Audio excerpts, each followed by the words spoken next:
হ্যাঁ আজকে ঢুকে গেলে ভালো হতো, ভুলে গেল। হ্যাঁ সেটা হলেও একটাই কে তো রওনা দেওয়া উচিত ছিল। বলছি আমি লেবু আনিনি, ফলের জিনিস আনিনি, তুমি এখানে লেবু কবেকার ফল? লেবুই খাও, ও ফল তো কেউ কিনছেও না। না তুমি এখানে আছে খরবুজ আছে, আপেল আছে, কলা আছে, লেবু আছে, যেটা খাওয়া খাও।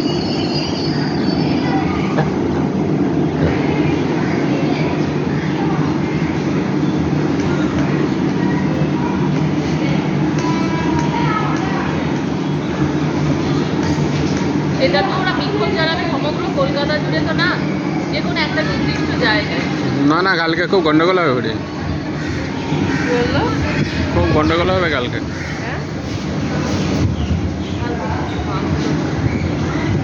ভাঙচুর মানে খুব সাংঘাতিক অবস্থা হয়ে যাবে কালকে।